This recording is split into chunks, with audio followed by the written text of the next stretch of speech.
So English Civil War is our last religious war.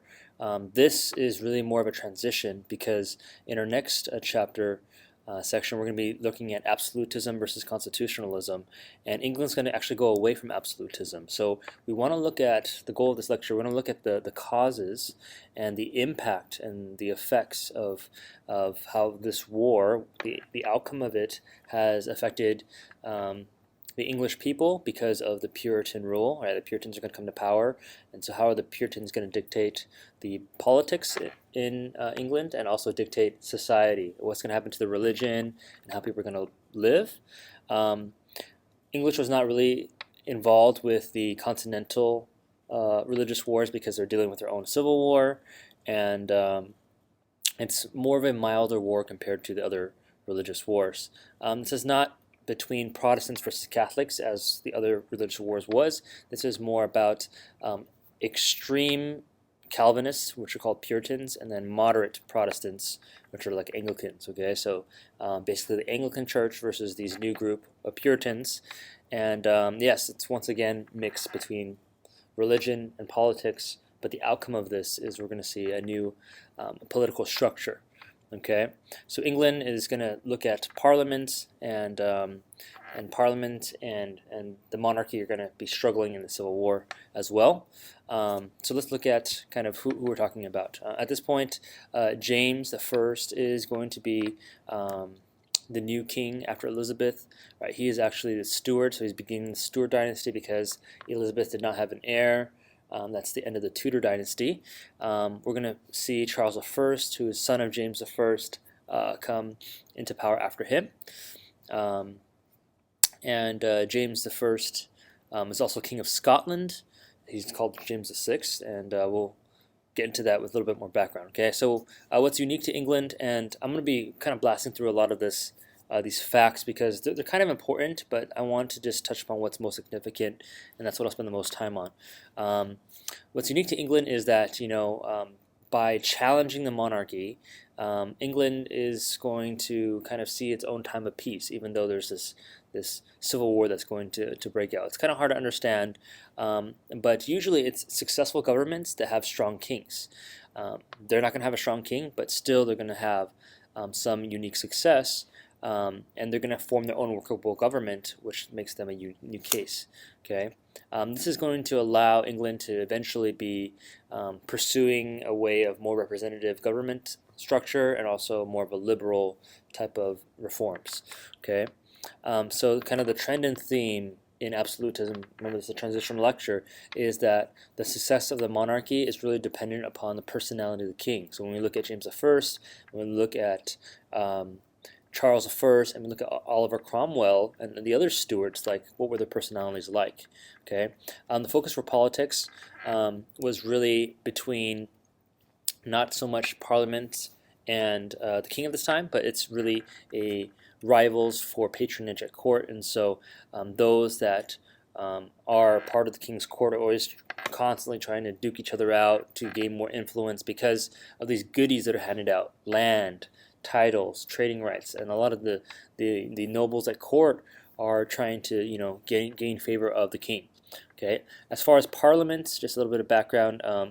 The government was pretty much dominated by the landed gentry, so those are the landowners. They didn't really have plans as far as how to run their country. They really just dealt with whatever problems that just came randomly as they came. And so the powers of parliament actually that are important is that they have a power to tax, the power to pass laws, but for the most part they only are looking out for those that are part of their own community, which are the landowners. Okay, many of the members of parliament were lawyers sometimes, and their concern was that the laws that they passed were no longer going to be respected because the king is going to come in and really just rule with absolute power. And they wanted to prevent that, right? They did not like the Star Chamber because the Star Chamber, right, was a place where they could get in trouble, they could be arrested and convicted of treason without, a jury. And they didn't like this whole new monarch type of system where the monarch is centralizing power to make laws. They feel that it should be shared. Okay. All right, so we're going to be going over the Stuarts, and the Stuarts is James I, Charles I, and then we have the other Stuarts to come after later.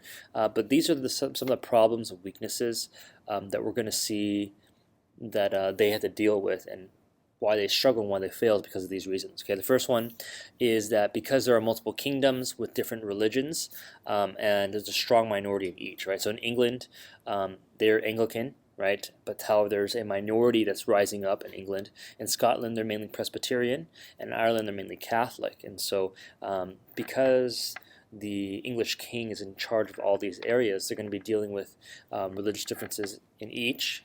Then you have religious differences within England, and that's going to cause issues because there are still Catholics that exist, right? Anglicanism is the main religion, but Catholics are persecuted by what we call these recusantcy laws, where basically, if you refuse to comply or submit to authority, you could be harassed, you could be fined as a Catholic. And from this point, Catholics are slowly going to decline in population because, I mean, you're being persecuted, you're not being treated well. You don't want to be Catholic, you're probably going to convert or to leave. Okay. As far as Puritans, there's this new group where they're this extreme Calvinists. They wanted to eliminate anything that looked like Catholic. So remember we talked about the Anglican Church. They're pretty much like the Catholic Church. The only difference is that they just changed their name, right? And they don't follow the Roman Pope. But for the most part, they have an archbishop, the decor within, all that kind of stuff. Puritans, on the other hand, they just hate that. They call it very much, that's very popish, or a lot of popery, and they wanted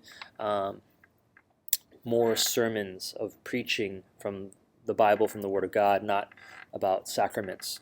Okay.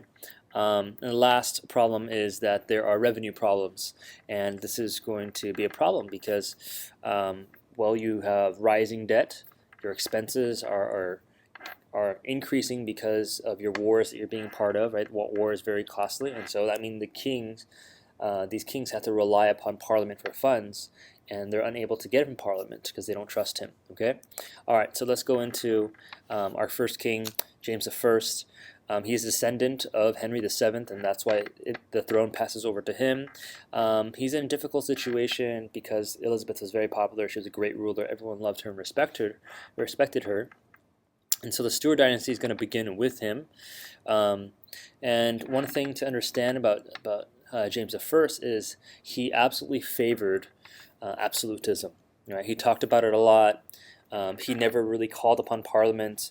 And he wrote The True Law of Free Monarchy. And so in this book, what he meant was that the monarch, right, is free of Parliament, of working with other, right, constitutional type of government members, and the king was kind of the father of the people. He was the one that they all look to, right, and he has this idea of the divine right of kings, that all power, right, is given to him by God, and God has instituted him to put him in that place, and so he should have sole authority. And so this is kind of his legacy, that divine right and absolutism is going to lead to the Civil War, feelings, right? And so because he's so staunchly in support of saying that he is the sole ruler, all power and authority comes from God, and he's given this power and position by God, no one should question him. And because of that, right, people are going to resent him for always holding to such a strong opinion upon this. Okay, so the problem, as I said, right, number 3 was there was not enough revenue. Parliament's business was to grant certain types of taxes and stuff so that the crown can make some type of income and revenue. But he inherited a large debt, and he also had a very divided church.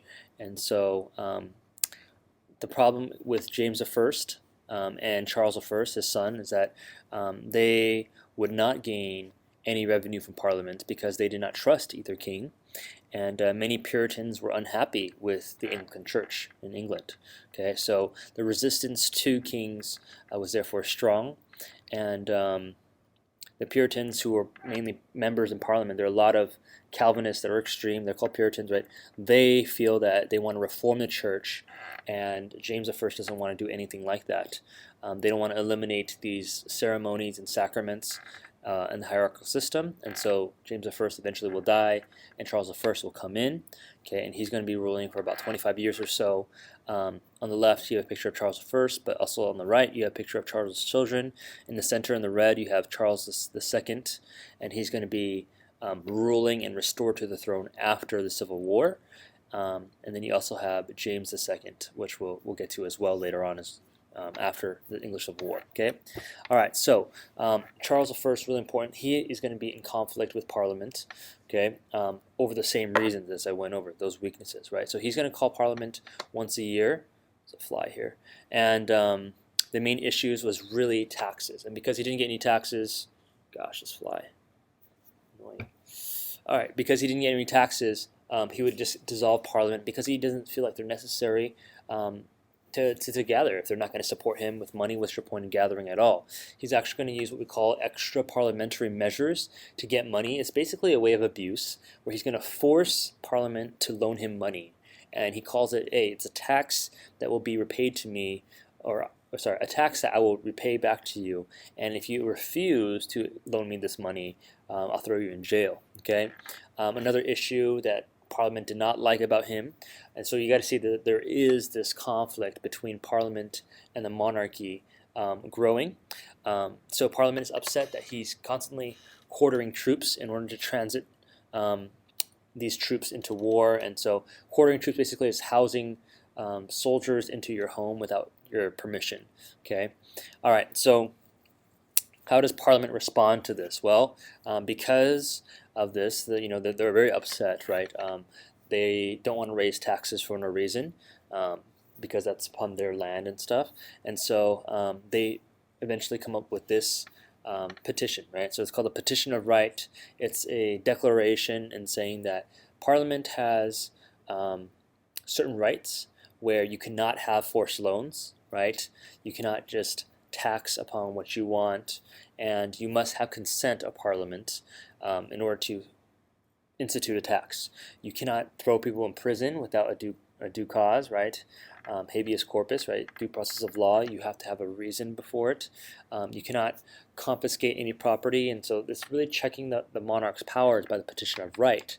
Now, Charles I is actually going to be agreeing to this because he just needs the money, and so this is kind of like the agreement in exchange, and also the quartering of troops, right? No more of that, and so this is showing that Charles is willing to go with it because he needs the money, but he's going to break this promise. Okay, so by 1629, Parliament and the king are pretty much kind of head-to-head. They're deadlocked, and Parliament's trying to check the power of the king. The king is basically upset with Parliament, and he's just going to shut down Parliament completely for about 11 years. And this is what we call the personal rule period because there is no Parliament anymore.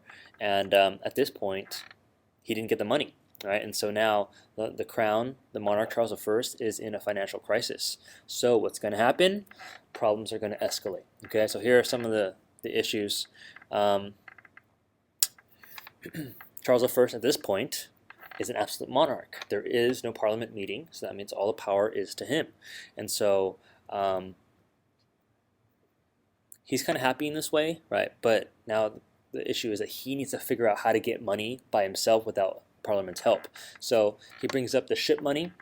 The ship money case is happening in 1634 to 1636. This is where typically he would receive money from coastal towns, towns along the English coast that supplied ships for the king's service.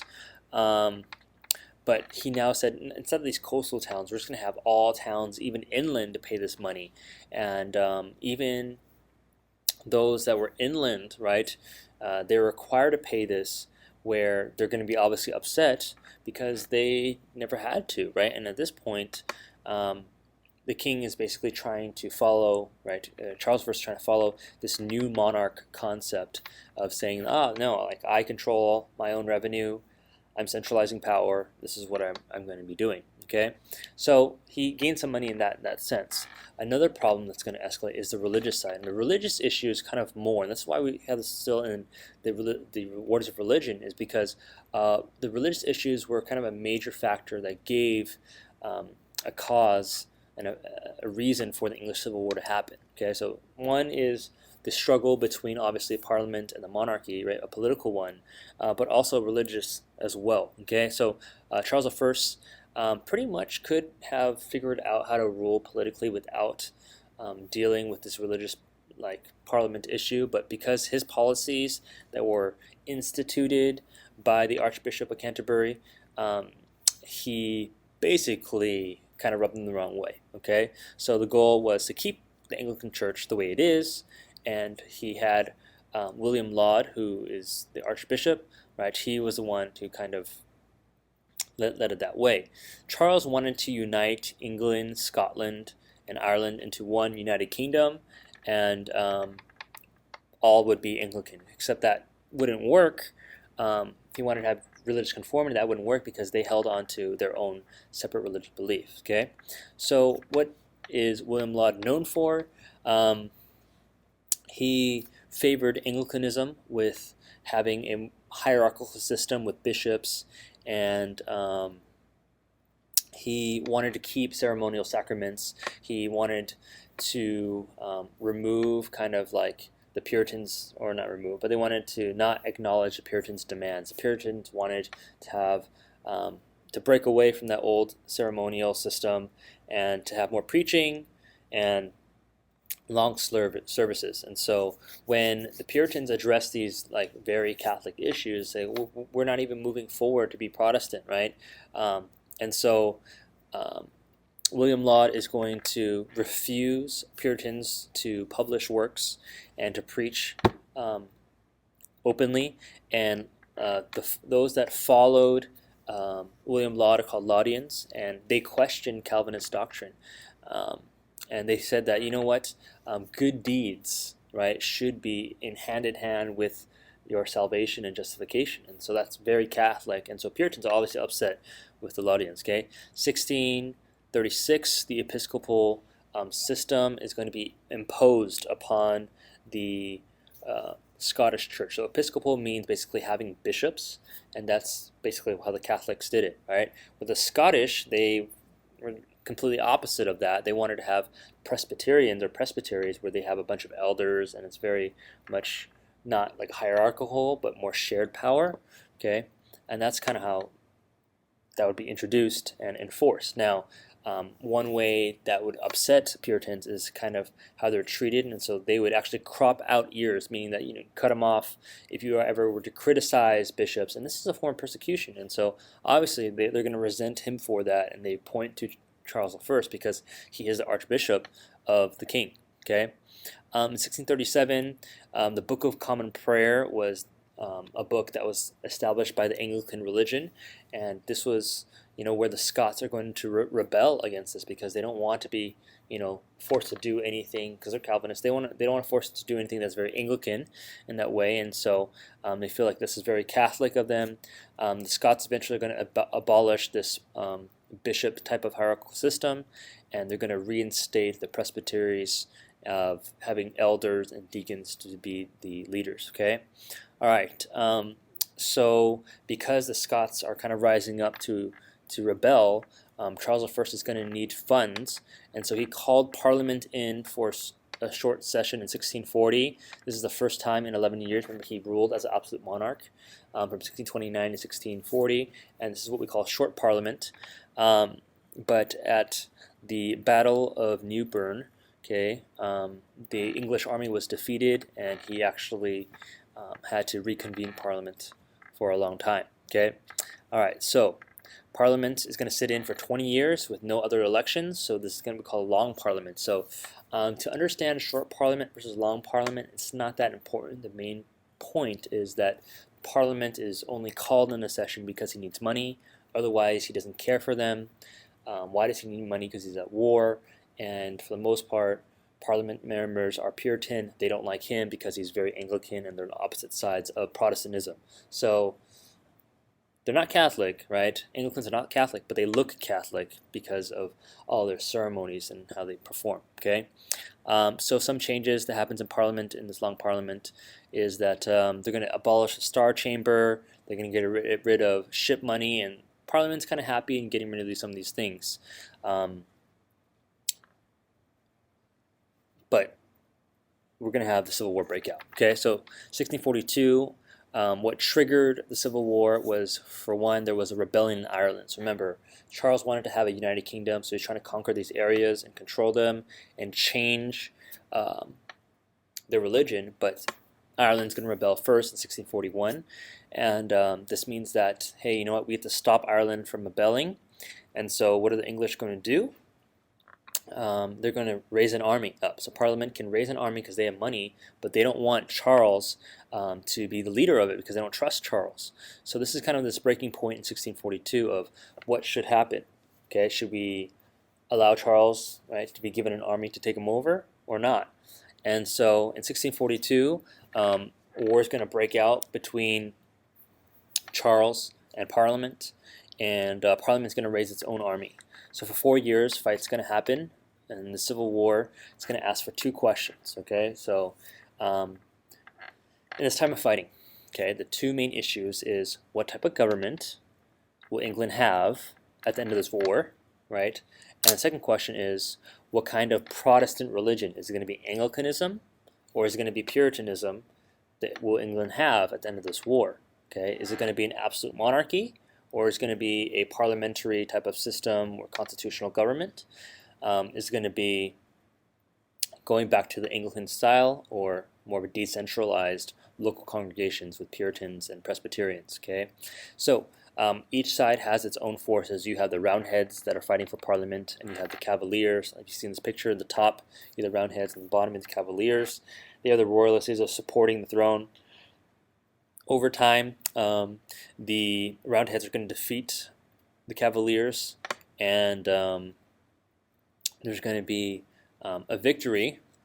And the reason why, for 2 reasons. One, Parliament is going to ally with Scotland in 1643, okay, because they say, you know what, we believe in Presbyterian system, let's get along. Roundheads and the Scots get together and they fight, and then they bring in Oliver Cromwell. He is a Puritan, right? He's kind of a moderate in some ways, an extremist in some ways. But Oliver Cromwell was very devout, and he had a very disciplined military force, and they called that the New Model Army. And he would say, you know what, I'm willing to tolerate to have like one main church. It's okay for, you know, Presbyterian, for Puritan. The main thing is that, you know, that there's religious tolerance, and then yeah, the king is no longer in power. Okay, so we're just going to bring us to the last slide. Cromwell is going to come over and take over. Okay, and in 1647 he will take power. He's going to demonstrate that he is the actual ruler through his disciplined military, right? Being a great military leader. He's not a great politician, but even still, because of his military accomplishments, right, people are going to put him in a place of authority. In 1648, we have this thing called Pride's Purge, and basically his new model army, without his knowledge, is going to remove all non-Puritans. So if you're not Puritan, the model army is going to remove you from Parliament. Okay, so if you're Anglican, if you're Catholic, you're out of Parliament, and the remaining is going to be called Rump Parliament. So only a fifth of its members remain, which is about 50 people. So 50 guys are left in Parliament, right? It's called the Rump, the end tail of it, right? And they are going to kind of hold the special court, and they're going to convict the king to be a traitor to the kingdom, right? So Charles I is going to be executed on January 30th, 1649, first execution of a king by his own subjects, and they find him, you know, for high treason. And at that point, now England is what we call a commonwealth. Okay, a commonwealth means that it's like a democratic republic. A commonwealth is kind of this independent country or community. They don't have a king anymore, and so this is where in 1649 to 1660, this is what we call the Puritan Republic period, because they're a republic and the Puritans are in power. Okay, so why is it significant? Well, you abolish the monarchy in the Puritan Republic, right? You also abolish the House of Lords, and also you get rid of the Anglican Church altogether. And this is kind of a transformation. And so this Civil War, as we said, what are the two main issues? Well, these are the answers to it. Okay, it's not going to be absolute monarchy. Okay, it's going to be a different kind of type of republic and parliamentary government, right? And it's not the Anglican Church, but now you have the Puritans in power. So this Civil War has kind of brought a revolution. Cromwell is pretty much in power at this point. He's the leader. He's going to be able to conquer Ireland and Scotland successfully. And now we have this country called Great Britain, not just England. Okay, so he's incorporated those places. The campaign, his war campaign against the Irish, was very brutal. And so this would leave a legacy that still remains today of how the Irish remember being conquered. Okay, so he himself is going to be frustrated with Parliament, Cromwell, right? And his rule over time is going to become more and more authoritarian, which sounds a lot more like a monarch, to the point where he's going to establish a military dictatorship. Okay, so in 1653, Cromwell's going to abolish the Rump Parliament altogether. He's going to name himself the Lord Protector, and he's going to call Great Britain the Protectorate under his protection. Okay, and he writes out, right, the instrument of government. It's the first type of written constitution at this point, where he has the title of Lord Protector, having a new policy of how the Commonwealth or the Puritan Republic will be run. Okay, so under Cromwell's rule, we're going to close up right now. One of the issues that began the English Civil War was the issue of religion. So how would he rule now that he's in power towards religion? Well, he was intolerant of Anglicans. He was intolerant of Catholics. But he's supporting Puritans, and he's okay with Presbyterians as well. He actually wanted to promote religious toleration, but those are the two groups that he did not tolerate, right? He did not tolerate Anglicans nor Catholics. There's going to be new sects, Christian sects, that come out of Calvinism. You have the Baptists, okay, which he will support. They're similar to the Anabaptists, but then they kind of split away from the Anabaptists a little bit. And then you also have the Jews. So the Jews were kicked out 300 years earlier, but now he welcomes them back in, partially because they're known to be very wealthy, knowing to handle finances. Okay. You have another group called the Levelers, right? They're actually very radical. They are called the Levelers because they want to be more equal on an equal level, right? They wanted to have freedom of speech. They wanted to have more social and political reform. They were very much revolutionary. They wanted to have women's equality, but Cromwell is kind of against the Levelers. Okay, he's against the Levelers, but the Levelers will continue just to survive and have the ideas continue on. And then you have the Quakers. The Quakers are actually Quaker Oats. You kind of remember Quaker Oats. They have this belief that there's an inner light within each person. It's kind of the spark of God within them. And the Quakers are interesting because they reject church authority. They're very pacifist in the sense that they don't want to go to war. They're against war, and they actually allow women to preach. Okay, one iconic thing about Cromwell is that, yeah, he's tolerant of other religions, but how he actually rules is that he's going to enforce morality, doing what is godly and what is right, being disciplined, and the New Model Army is going to be the one to enforce all of this, right? So he's against, gambling. He's against alcohol and being drunk. He's against watching plays in theaters and being luxurious and leisurely, and he's even against dancing, okay? And because of losing these types of political liberties and privileges, right? Because they're saying, oh, you're not being godly, many people were very turned off, and they felt alienated, and so they didn't trust Cromwell over time. So Cromwell, which they liked him at the beginning, but eventually he would change too, because he didn't seem that much better in the end. He accomplished a lot for England to become Great Britain, but his budget was 3 times that of Charles, and Charles was the one that was sucking up all the revenue from Parliament at that point. And so chaos and in society and commercially is going to suffer economically, and so taxes are going to increase, and at that point people don't think Cromwell is that great of a ruler anymore. Okay, he's going to die in 1658 in the end, and at this point, England is pretty much done with this kind of experiment of letting the Puritans rule. They're kind of done of having a republic, and eventually they're going to restore Charles II, who was a Stuart, who was son of Charles I, and called it the Restoration, and the Stuarts are now put back in power.